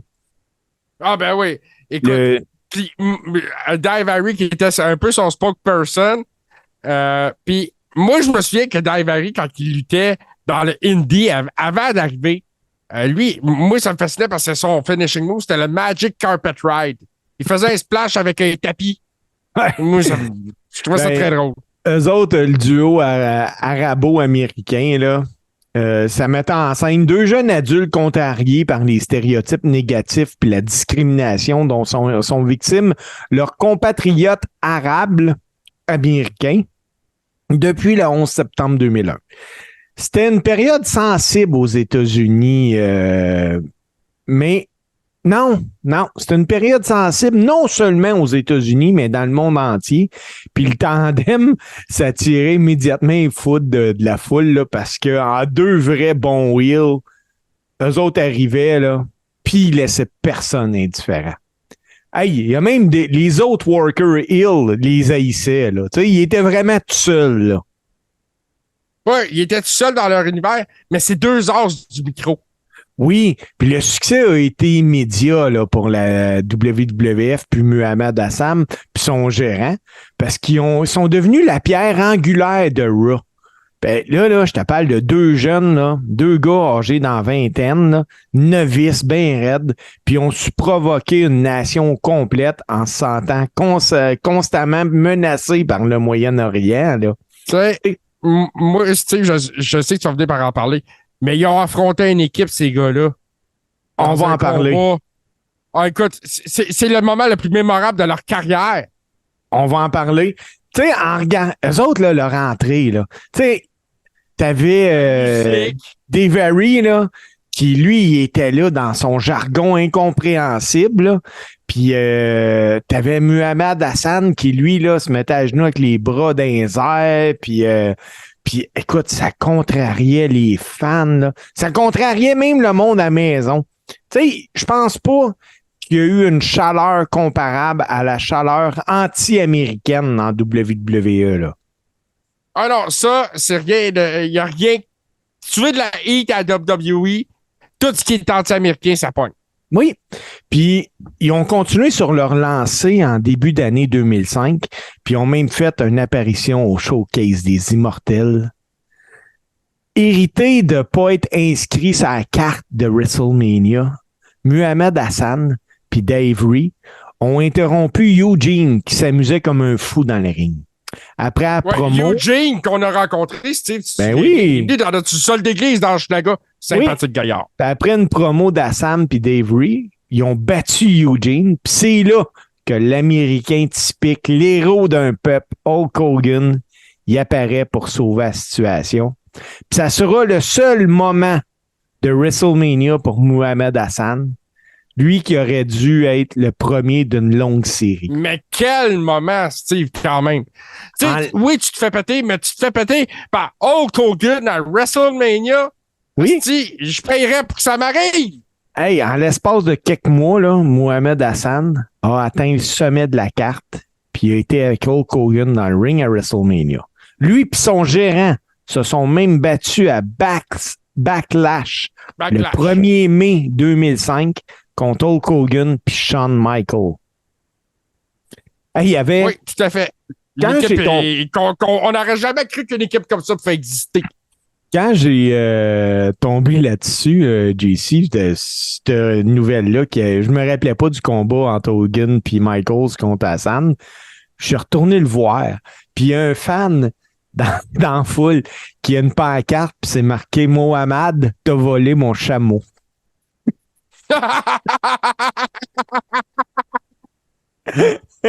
Ramène-moi ma brebis. Ouais. Hey, Hassan, là, il a pris moins d'1 an pour atteindre ce que 90% des lutteurs réussiront jamais dans leur carrière.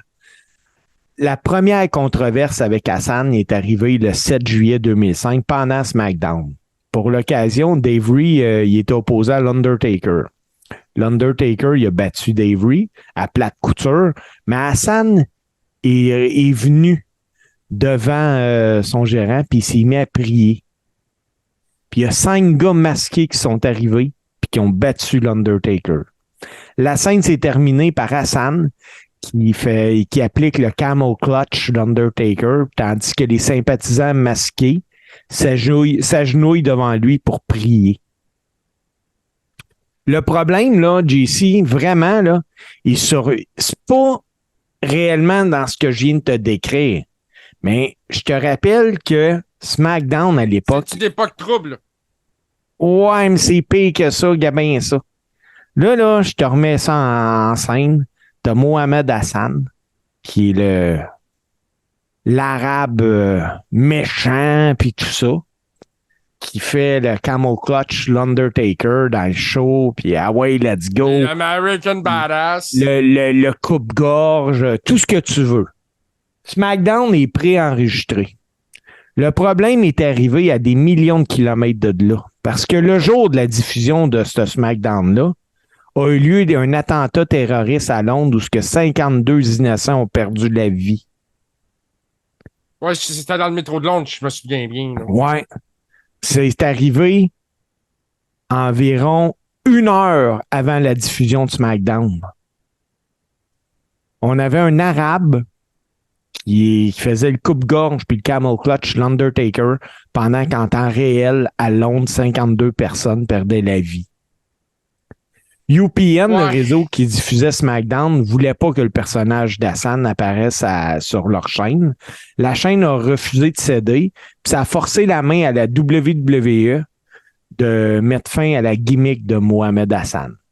Le tout, il est tout à fait approprié là, que le méchant anti-américain,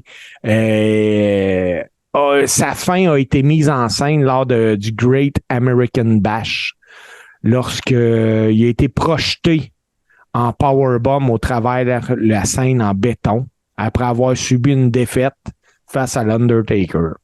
Ça va avoir été le dernier match de Mohamed Hassan à la WWE. Même Michael Cole a expliqué dans les commentaires qu'il s'agissait peut-être du dernier match à la WWE. Son destin a été scellé lorsque les dernières images de lui à la télévision de la WWE l'ont montré plein de sang. Quelques années plus tard, Mark Copani a donné quelques entrevues. Il a expliqué comprendre la situation, mais il a trouvé ça déchirant d'apprendre qu'en raison des circonstances totalement indépendantes qui a été retiré. C'est hors de son contrôle. C'est hors de son contrôle. Qui était probablement le seul lutteur à avoir perdu sa place parce qu'il a fait exactement ce que le créatif lui a demandé. Exactement, parce que on s'entend qu'il n'y a rien qui se passe à la WWE sans que personne l'ait autorisé. Là. Ben non, c'est ça. Ça passe à la TV, tout ça. Là. Puis pour sa part, Dave Reed, lui, il n'a pas été absent longtemps. Il est revenu avec Kurt Angle pour travailler avec John Cena. Puis dans une entrevue, Dave Reed a avoué que si l'incident de Londres n'arrivait pas, le plan original pour Mohamed Hassan était de battre l'Undertaker à Great American Bash pour devenir champion poids lourd à SummerSlam. Ça fonctionnait tellement bien, là, la gimmick de Mohamed Hassan, que la WWE a sacrifié la résistance pour lui. La raison, là, c'est bien simple, c'est que la WWE voulait que toute la chaleur anti-américaine soit sur Hassan et non sur la résistance. Après avoir quitté la WWE, Marc Copani a retourné à l'université puis est devenu enseignant d'histoire. En 2019, puis c'est encore le cas aujourd'hui, il est devenu le directeur de la Fulton Junior High School. Puis, il va pouvoir dire toute sa vie qu'il a partagé le ring à Hulk Hogan à WrestleMania. Tout à fait. Et je me rappelle, c'était à WrestleMania 25. Écoute, le pop que Hulk Hogan a obtenu ce soir-là, c'était incroyable. Dans le feeling de WrestleMania, ce soir-là, là, c'était le soir. Il venait d'être intronisé au Hall of Fame la veille en plus. Puis là, il arrive en red and yellow. La foule est en délire. Puis c'était le gros méchant anti-américain qui était dans le ring. Non, c'était parfait. Tu sais, le combat par équipe contre Shawn Michaels puis Hulk Hogan, puis la feud avec l'Undertaker. Écoute, comme je te dis, c'était des gars qui étaient en feu sur le micro, puis qui avaient du potentiel à loin. Malheureusement, c'est ça. Puis, on comprend la décision. Ben oui, compréhensible. Vraiment. La seule affaire, par exemple, moi je pense que WWE aurait pu possiblement faire un repackage de Marc Copani, arriver avec une nouvelle gimmick, tu sais, le laisser oublier un peu, puis revenir avec une nouvelle gimmick. Moi, je rappelle, le gars, il était en shape, il était gros, il était bon. Ouais, il était agile, il se promenait bien dans le ring, il connaissait ses affaires. Écoute, ses combats étaient bons. Puis, non, moi, je pense sincèrement qu'ils l'ont échappé, que ça a manqué de... Tu sais, ils n'ont pas assumé leur erreur, puis ils ont fait porter le chapeau un peu de cette façon-là. Ah, ben oui. Puis en bout de ligne, c'est ça. C'est leur produit télévisé. C'est eux autres qui ont demandé qu'ils fassent ça. C'était scripté comme tel. Puis bon, je pense que... Moi, je peux pas croire qu'il n'y a pas des gens sur UPN qui n'étaient pas au courant qu'elle allait diffuser ça ce soir-là aussi. Là. Ah, sûr que oui, là. Sûr que oui. Puis, mais d'un autre... Vas-y, Steve. D'un autre sens... Le diffuseur, je suis persuadé qu'il avait vu l'épisode, sauf que il pouvait pas deviner un coup que la décision est prise. Oui, on diffuse ça, il n'y a pas de trouble. Ils peuvent pas deviner qu'il va y avoir un attentat terroriste. Tout à fait. Ça a été ça le problème. Mais j'ai aimé Mohamed Hassan. Moi, j'aimais le personnage. J'aimais le haïr, là. Mais ouais, ben moi je le trouvais fascinant justement parce que il y avait une façon de s'exprimer, d'aller chercher la heat, puis Daivari qui était dans ses délires, puis c'était un duo parfait. Il avait créé quelque chose qui était parfait avec ça. Et puis malheureusement, c'est eux autres qui l'ont échappé. C'est l'administration, c'est le créatif qui a échappé ça. Ben, puis encore là, échappé, c'est les événements. C'est pas leur erreur. Ils savaient pas, Steve. Ah non, c'est ça. Ils savaient pas. C'est en plein ça. Mais c'était quelque chose. C'était vraiment quelque chose. Je sais mais que c'est pas WrestleMania 21, me semble. Ah, c'est possible que ce soit le 21, ouais. Ouais, c'est WrestleMania 21, me semble. Je suis pas sûr, là, mais... Je peux me tromper, là. Quand ça en a beaucoup de WrestleMania. Et ça fait beaucoup de combats aussi à regarder. Mais ceci dit, Steve... Martin n'est pas avec nous autres, mais c'est lui qui va avoir choisi nos deux tunes cette semaine. Ben oui, puis on a oublié de dire que Martin n'était pas avec nous autres. Martin avait d'autres obligations aujourd'hui. Là, il ne pouvait pas être avec nous. Va être avec nous la semaine prochaine sans problème. Puis moi, là, je tiens à vous rappeler, là, maintenant, le Carré rond, si vous voulez l'écouter, c'est le jeudi soir à 17h sur Tout ce qui TV, le Twitch Tout ce qui TV. Puis, si vous voulez encore plus profiter, vous allez devenir membre de la Rib Room en vous abonnant à Patreon. Mais ça, JC va tout vous compter ça tantôt. JC, par exemple, parce que il y a du godette pareil en arrière de l'épisode, là. C'est Martin qui a choisi les 2 tunes. C'est quoi les 2 tunes? Ben, ça va être... aujourd'hui, c'est très NXT dans les 2 tunes. Donc, on y va avec Carmelo Hayes et Tiffany Stratton, qui a perdu contre Becky Lynch. Ça va être les 2 tunes pour cette semaine. Puis la semaine prochaine, ben, on va en trouver d'autres. Mais en attendant, c'est la contribution de Martin cette semaine. Et puis, ben, enjoy!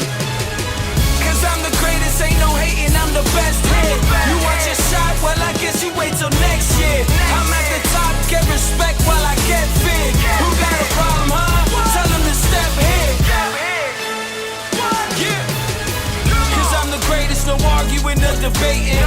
Here in my face and I'm obviously gonna break them. I ain't never run from challenges. I handle them and face them. They say success will either mangle them or make them. I'm the best to ever do it. Go against me, you stupid. They know it, I gotta prove it. I win and I'll never lose it. Only victory, the champ is what you get now. All the struggles left in this and who the best now? Cause I'm the greatest, ain't no hating, I'm the best hit. You want your shot, well I guess you wait till next year. I'm at the top, get respect while I get big. Who got a problem, huh? Tell them to step in. W, so what's a loss? I'm at the top, got my muscle on. They be the op till they rush them off. Never quit and handle problems and I crush them all. Shoulders used to hold weight, now I dust them off. All these busters think they tough until I come along. I've been in this here for years and I'm running strong. Cause I'm the greatest, ain't no hating, I'm the best hit. You want your shot, well I guess you wait till next year. I'm at the top, get respect while I get big. Who got a problem, huh? Tell them to step in. Cause I'm the greatest, ain't no hating, I'm the best hit. You want your shot, well I guess you wait till next year. I'm at the top, get respect while I get big. Who got a problem, huh? Tell them to step in. No arguing or debating. Here in my face and I'm obviously gonna break them. I ain't never run from challenges. I handle them and face them. They say success will either mangle them or make them. I'm the best to ever do it. Go against me, you stupid. They know it, I gotta prove it. I win and I'll never lose it. Cause I'm the greatest, ain't no hating, I'm the best hit. You want your shot, well I guess you wait till next year. I'm at the top, get respect while I get big. Who got a problem, huh? Tell them to step in.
sur Touski TV.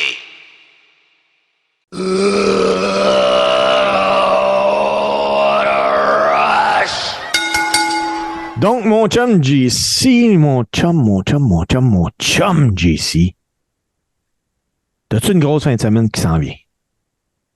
Écoute, on se contera pas d'histoire, Steve. La saison 2 te reprend. Oui.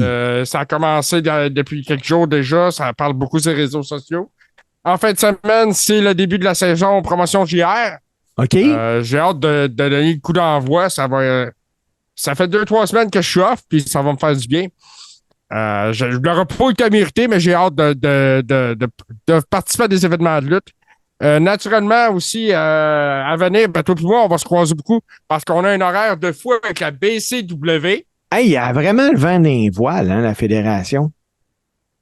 Écoute, je suis je me considère chanceux, puis ça me fait plaisir de faire partie de cette organisation-là, puis de faire ça avec eux autres. On a un bon produit, on est innovateur, il y a toujours quelque chose d'intéressant. À venir jusqu'à date, là, c'est ça, le 23 septembre, on est à Coteau-du-Lac. Oui. Après ça, il va y avoir le début de la saison régulière le 6 octobre. Puis il va y avoir d'autres événements là, à venir. Là. J'ai vu une association avec Femme Fatale. Oui. Ça s'en vient là, avec Femme Fatale. C'est au mois de novembre. Puis Femme Fatale, c'est un événement annuel. C'est un gros événement pour la lutte féminine. Oui, vraiment. Là, ça, on ne peut pas dire le contraire de ça. Là, Steve, lance-tu tes bottes? Je lance pas mes bottes en fin de semaine, mais là, je suis en train de regarder promotion JR en fin de semaine qui s'appelle Invasion de l'Est. Donc, finale de la soirée, j'imagine, du moins que ça va être la finale de la soirée entre Jason Gray et Gabe Godvic. Oui, pour le Big Mountain, Gabe Godvic. Oui. Ça, là, si vous le connaissez pas, c'est un colosse. Ah, vraiment. Il est grand, il est gros, il fait peur, là. Il fait peur pour de vrai. C'est pour le championnat des promotions JR, ça risque d'être un combat intéressant. Oui, Première défense pour le nouveau champion Jason Gray. Oui, c'est tout un challenger. On a un championnat vision entre Frank Drouin et Grizzly. On a également. Hey, excuse-moi, Grizzly. Je vais en parler parce que je l'ai vu en action, Grizzly, moi, c'était à plusieurs reprises. On va parler de la Grizzly Mania bientôt. Ah ouais, hein? Le jeune, il est talentueux, il est énergique, il est partout dans le ring en même temps. C'est un hyperactif. Il est bon, puis il va juste devenir meilleur. Il a lutté à la NSPW, je ne me trompe pas, en fin de semaine passée. OK. Puis il a 19 ans. C'est un jeune lutteur deuxième génération. Et puis, non, écoute, j'ai hâte de le voir dans ce combat-là contre Frank Drouin.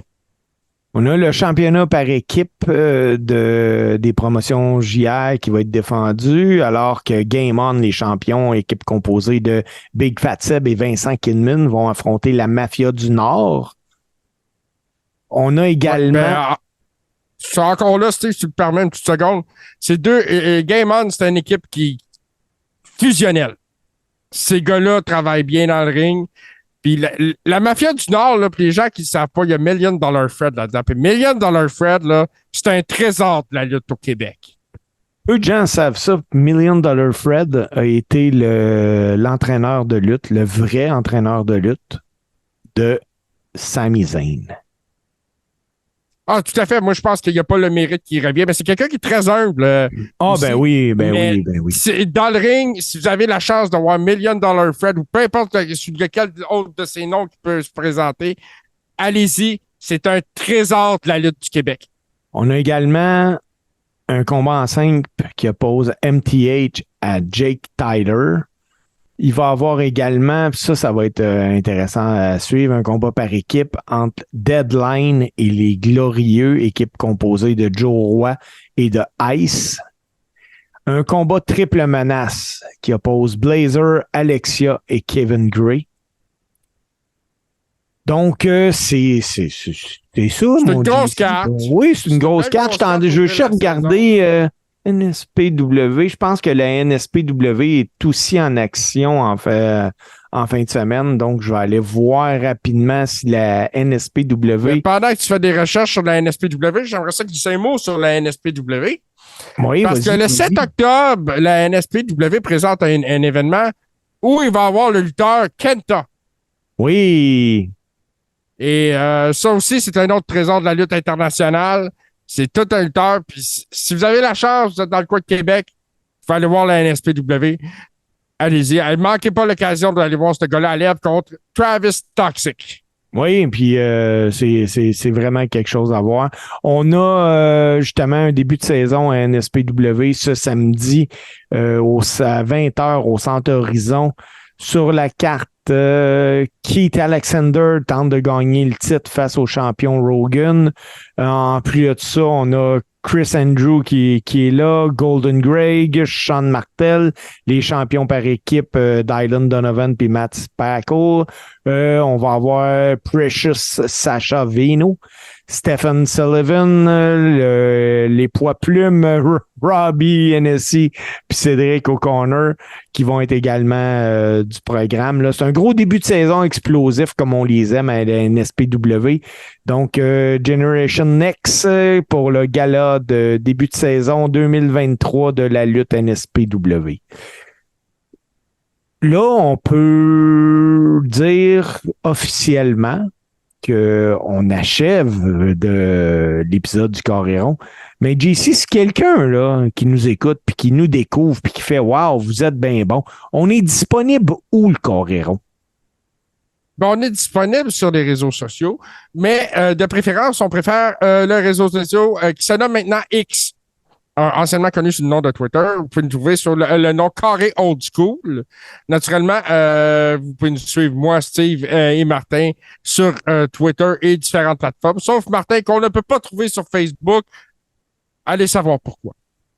Mais on est aussi disponible, JC, je m'excuse de te couper, sur Apple Podcast, Spotify, Google. Oui, les podcasts sont disponibles sur tous les bons podcasters. de podcasts. On est sur YouTube également. Oui, les épisodes en vidéo sont sur YouTube. Je pense que c'est une semaine après la diffusion de l'original. Et puis, les épisodes sortent le samedi. Martin sort les épisodes le samedi sur les podcatchers. C'est uploadé. Le 19 octobre sera le 150e épisode du Coréron. Épisode où, pour la toute première fois, Steve, moi et Martin seront réunis dans la même pièce pour enregistrer cet épisode. Je ne sais pas ce qu'on va faire, cet épisode-là. Je ne sais pas de quoi qu'on va parler, mais manquez pas ça. Ben, moi, je dirais qu'il y a si vous avez ça de Coréron, excuse-moi ici, vas-y. Il y a de fortes chances qu'on parle de lutte. Ah, il y a des mots juste de bonne chance. et si vous aimez ça, le Coréron, ben, vous pouvez contribuer naturellement à nos manoirs et nos grosses voitures en fournissant 7 $ au Patreon, patreon.com/, tout ce qui est TV. Mais là, il n'y a pas juste un Coréron là-dessus, il y a toute la fantastique programmation qu'il y a sur tout ce qui est TV. Il y en a du contenu. Il y en a. Il y a une bonne vieille habitude pour ceux qui font des modèles réduits. Il y a toutes sortes de choses. Il y a du gaming. Écoutez, j'aimerais ça toutes vous les nommer. Il y en a trop. Il y a le Crachoir Express. Il y a toutes sortes de choses. Tout ce, ce qui touche à tout ce qui est TV. Mais là, si tu écoutes le Coréron pour la première fois, puis tu es dans le Patreon, tout ce qui est TV, tu dis « Hey, ça a l'air d'être belle gagne de fou. J'aimerais ça jaser avec eux autres. » On a une option. Puis ça te coûte rien de plus parce que tu es déjà dans le Patreon. Fait que tu as juste à demander à Martin ou à quelqu'un d'autre de t'ajouter à la Rib Room si tu contribues au Patreon. Puis là, à ce moment-là, c'est comme notre, comment je te dirais ça, notre chambre forte de lutte, là, où on échange toutes sortes de choses, des mimes, des rumeurs, des images, des faits, des opinions, et où tout se passe toujours dans le respect, où personne ne se fait enguirlander jamais. Hey, mon chum JC, sur ces belles paroles, faut que je veux juste préciser quelque chose. C'est aujourd'hui que sortaient les billets pour la AEW à Montréal. Donc, le 5 décembre, c'est la présentation de AEW Collision. Le 6 décembre, c'est l'enregistrement de Dynamite et de Rampage. En ce moment, Oui, en ce moment, pendant qu'on jase, là, les billets pour Dynamite puis Rampage le 6 décembre varient de 176 $ à 693 $. Oh! Pour le show je l'ai ici, le show Collision du 5 décembre, il est question de billets variant de 119 $ à 635,99 $. À 635,99 $, je suis pas obligé de vous mentionner que vous êtes face à la... Moi, j'ai Hardcam en tête, là. Je sais pas comment ça se dit en français, je m'excuse. Ouais, ben, il n'y a pas d'expression française pour le hardcam, je pense, là. Alors, le Hardcam, vous êtes face à la caméra dure. Ouais, mais Steve, si tu tapes d'une caméra, tu vas te rendre compte qu'elle est dure. Ben oui. Puis, écoute, pour dire la hardcam, là, c'est quand vous écoutez la télé puis que vous voyez le monde en avant, dans l'autre bord du ring, ben c'est là que vous allez être assis. Moi, je vous invite, si vous allez là puis que vous avez des billets AEW dans les premières rangées par terre face à la caméra fixe, je vous invite à vous faire une pancarte « J'aime le carré rond ». Ah, ça serait merveilleux. Ça serait Vraiment. merveilleux. Vraiment. C'est ça ou le hashtag « Je me montre la banane ». Ah, ça serait fantastique. Ça serait fantastique. Hey, Steve, je te remercie. C'est déjà la fin. Il faut qu'on dise au revoir au monde. Ben, ça fait déjà 2 heures qu'on jase de lutte, Steve. Oui. Puis je m'arrêterai pas là, mais j'ai d'autres engagements, malheureusement. Et puis, toi aussi, je pense que tu as un horaire bien chargé. Ceci dit, on va finir ça sur le meilleur match-up de tune de lutte fait par un des grands chums à Martin. Puis là, je vais le nommer comme du monde. C'est Super Dame Pérubé. Salut, mon JC. Bonne Faites semaine. attention à vous. Faites attention à ceux qui sont autour de vous. Steve, à la prochaine. Bye!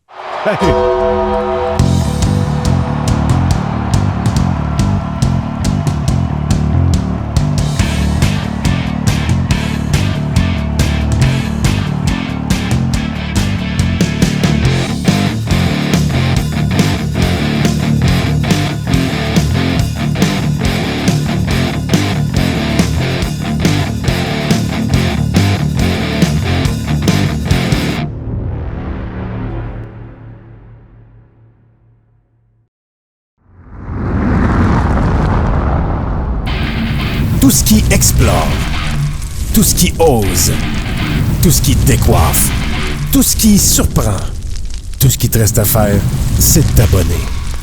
Tout ce qui est TV sur Twitch.